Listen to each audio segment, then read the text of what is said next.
1.5 days that we joined the conference in quantum technology together, but we are not finished yet. We still have 5 more interesting talks for this afternoon session. And let me introduce our first speaker for this afternoon session, Dr. Anthony Githinji, which is a CEO in Managing Director and founder Semiconductor Technology Limited. I will give you a brief information about Dr. Githinji. He is a founder and CEO and Managing Director of Semiconductor Technology Limited. He is also the Executive Chairman of 4Wave and of Sterling, Virginia. Dr. Githinji is the Senior Research and Development Fellow at the Dedan Kimathi University of Science and Technology.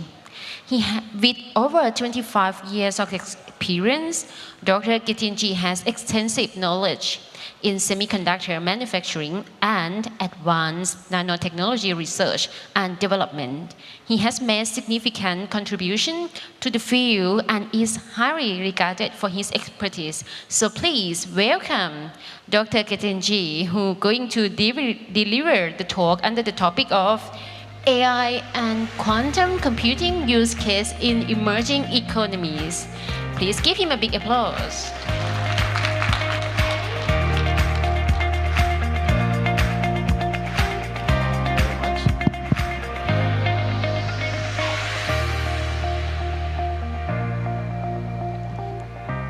Good afternoon, everybody.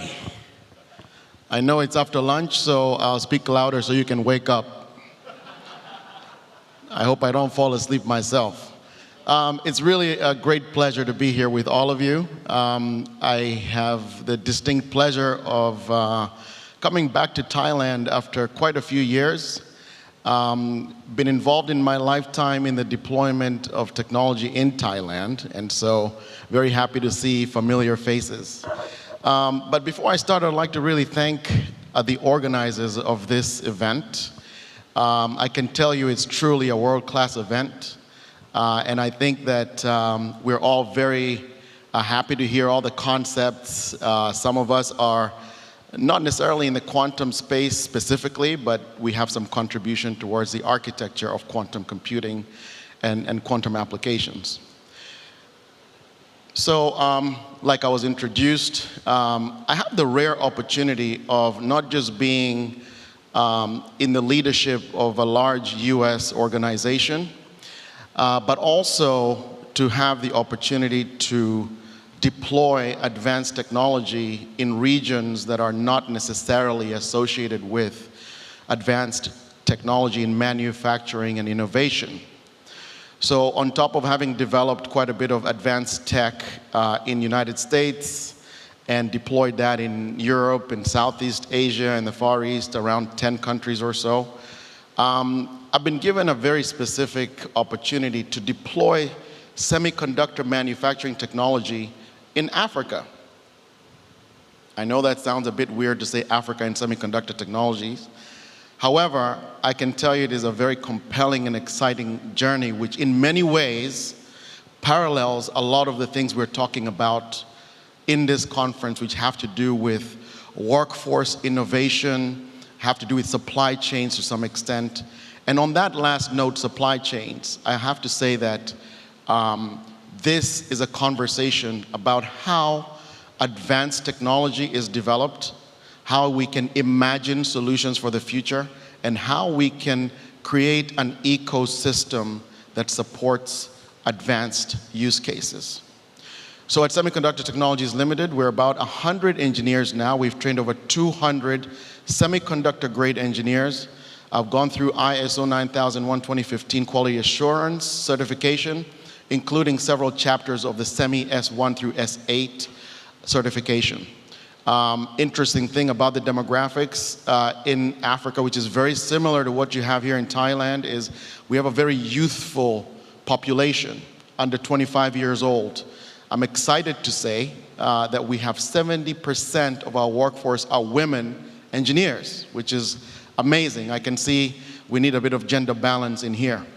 So we do have a foundation which on the workforce development arena, we encourage young women in underprivileged conditions to engage in science, technology, and math.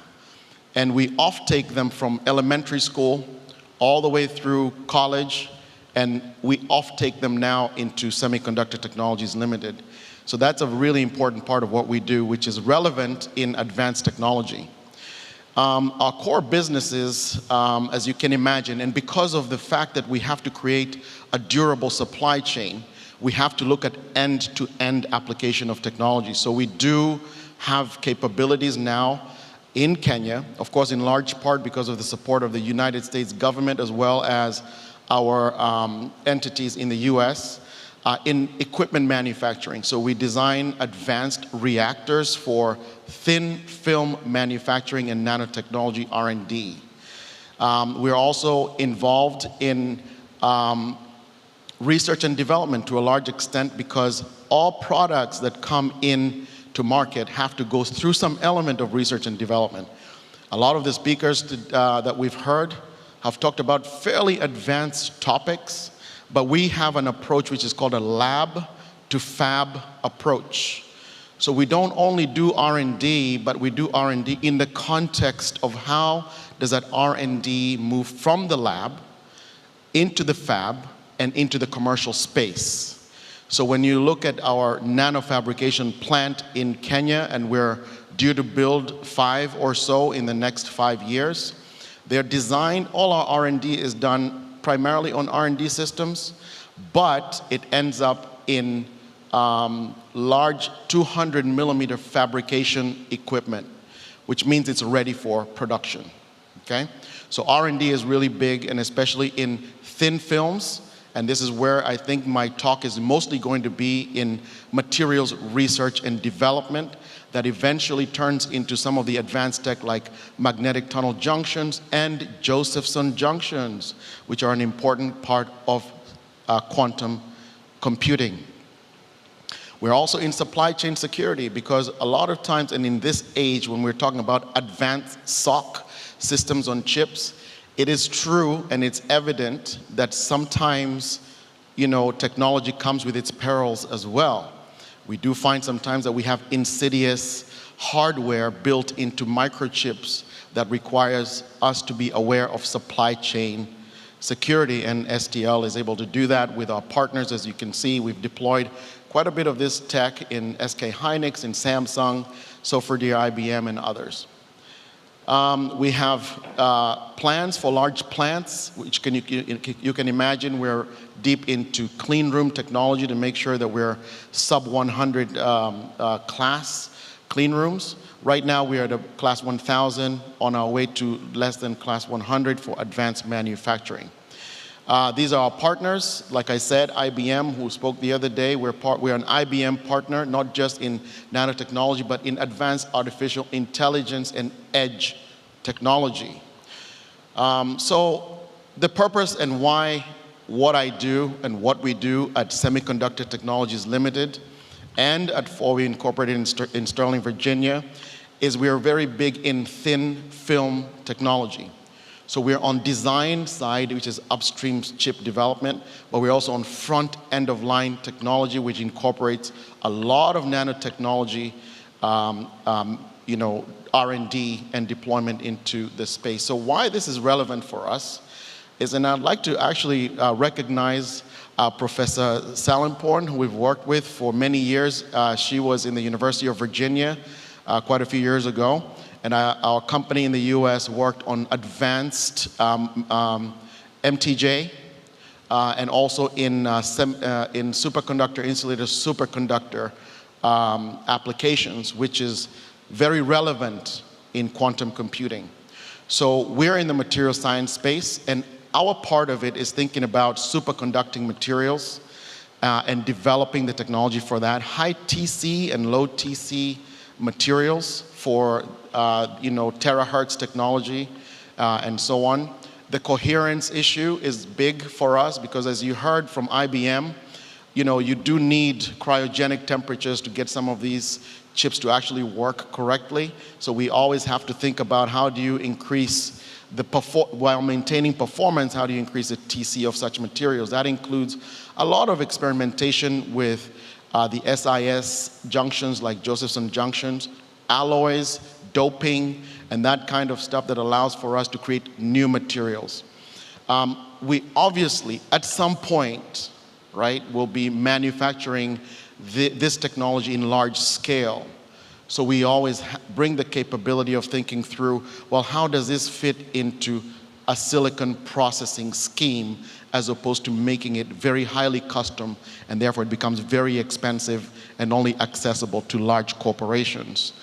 So we also have to think about advanced reactors. How do you create systems and machines that develop these films, these critical films, right, in a way that is compatible with either current state of the art or completely redesign them depending on what the future requirements are.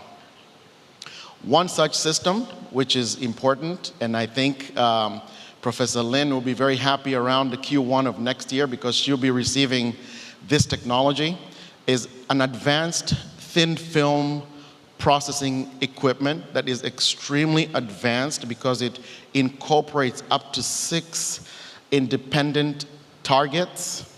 That means a target material basically could be a metal or an insulator, could be niobium, could be titanium, and this also is able to sputter both metals and dielectrics, either in full dielectric form or full metallic form or in a reactive environment, which means you introduce reactive gases like oxygen or nitrogen. It's combinatorial, which means you can actually sputter 2 or 3 materials at the same time. Now, if you can imagine what that means is that if you want to mix niobium and some other material, you can actually determine through a pulse, a DC pulse system, the composition of the end product.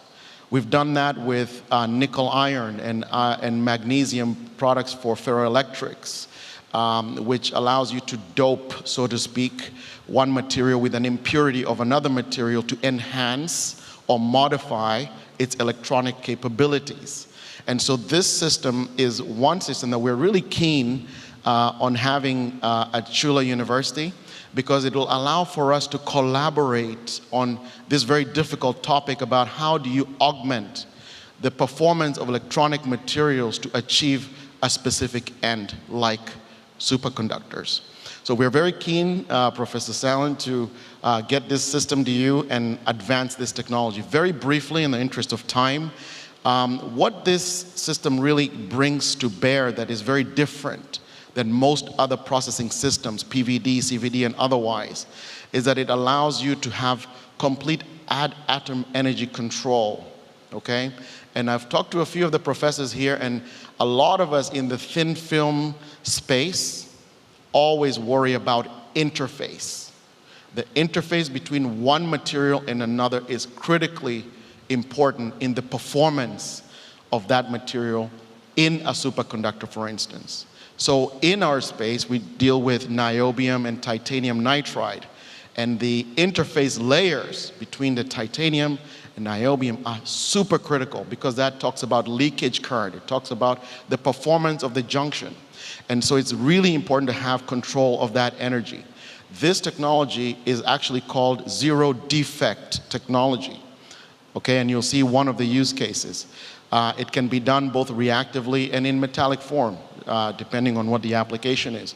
The thin film uniformity is also really, really critical, especially over large surfaces, because at some point we will be using this technology to develop large scale applications in whether it's quantum and otherwise, right?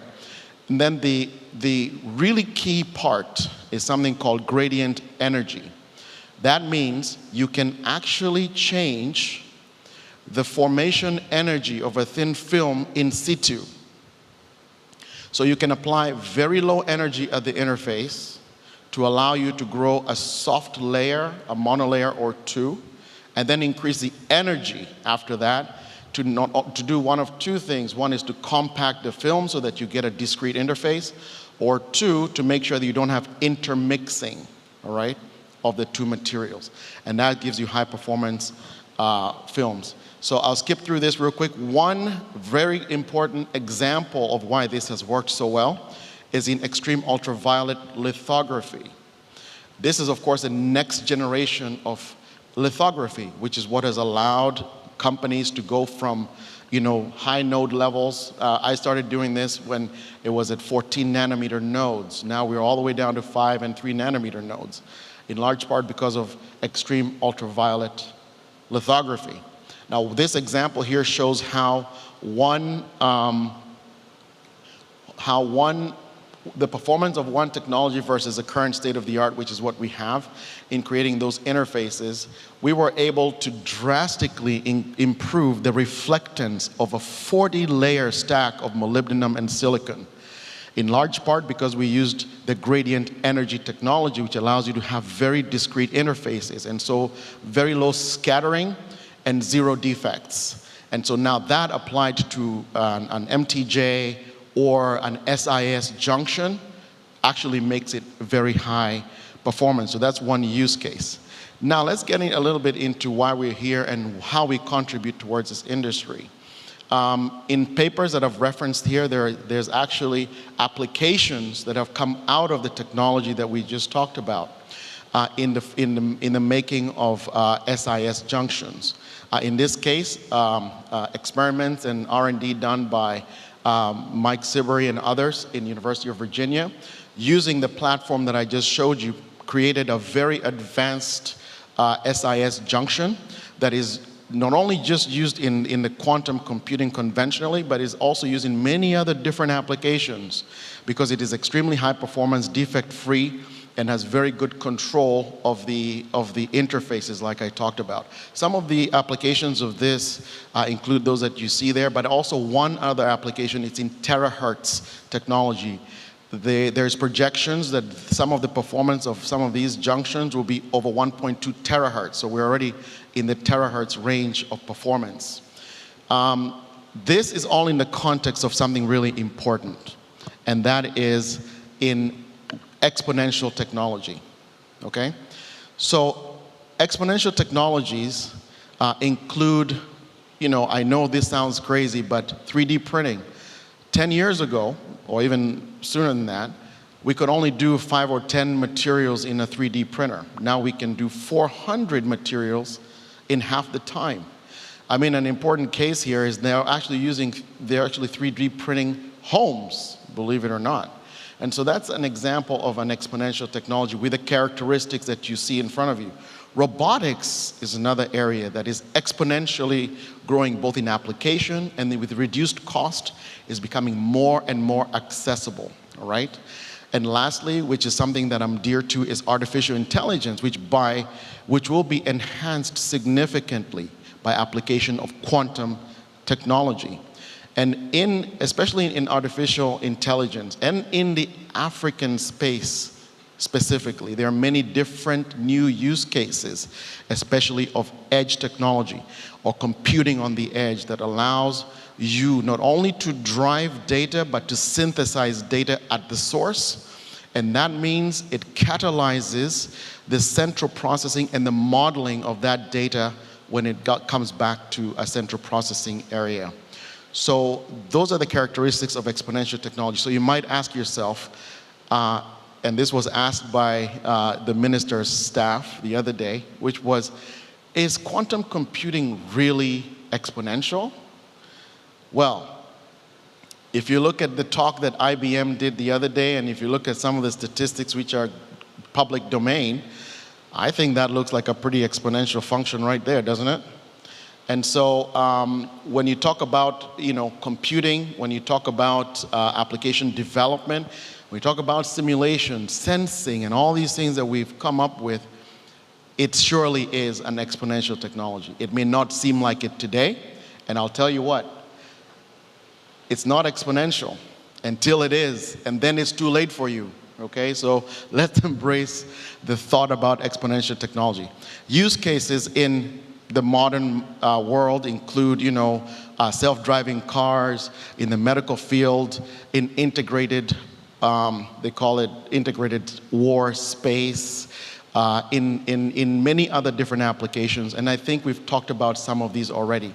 Skipping over to why we're in the continent of Africa, why we are in Thailand, is that if we embrace these exponential technologies, they become more accessible.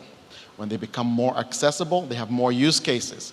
When they have more use cases, they are more adoptable, and so that we do not create disparate, siloed technologies that only apply to a few people. I'm not going to read through all these, but one that's dear to me, and now we've been dealing with quite a bit in the continent, is climate change.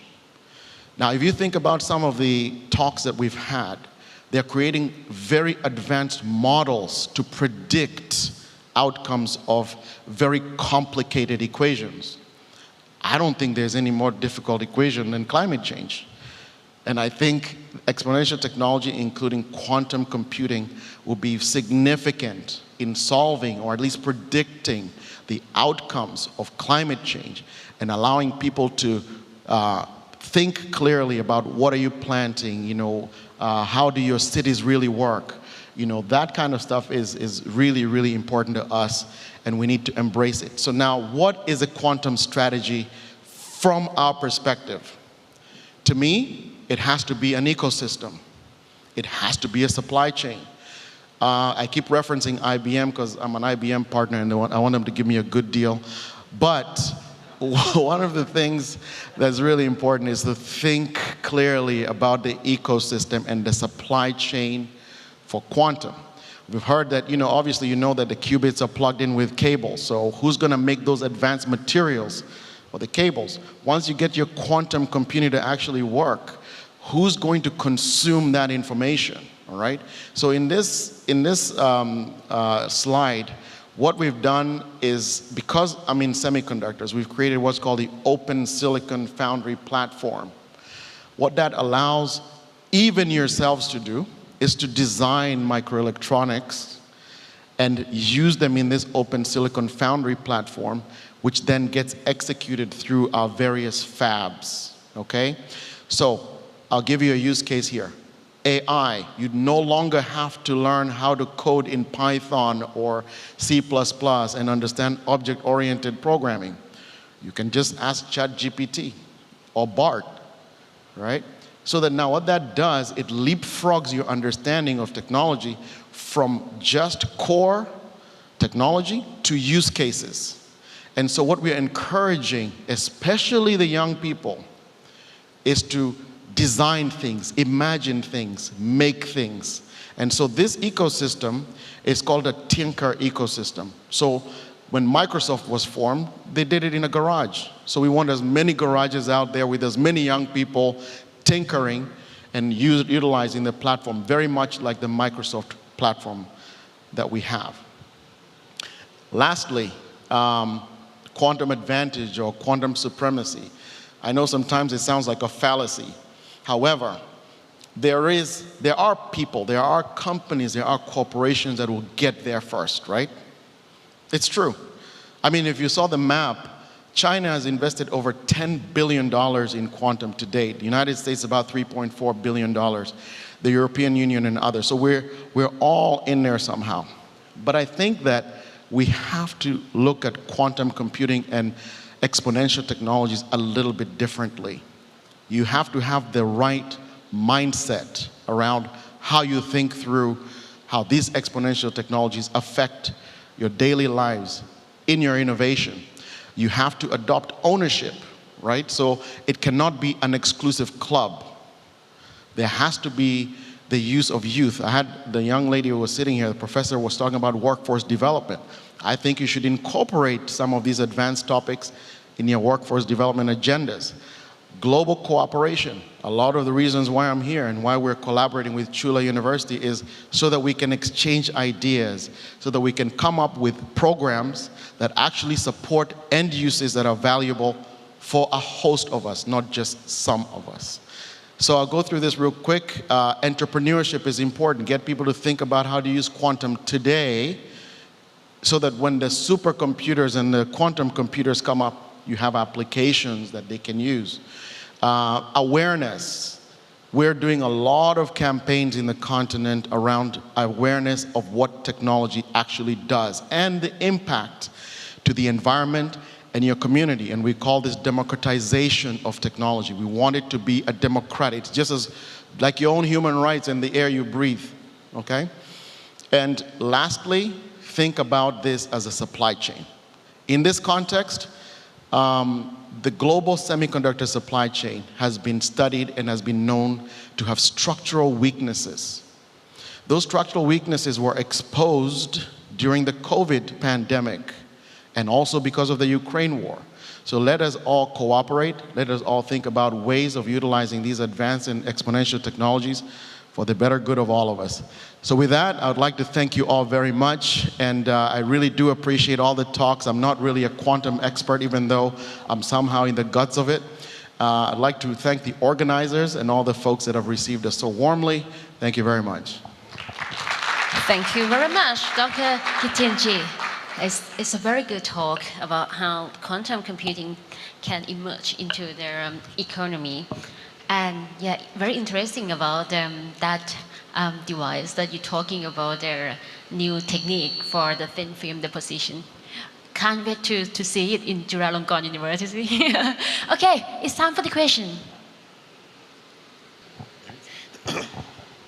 All right, thanks. That was a great talk.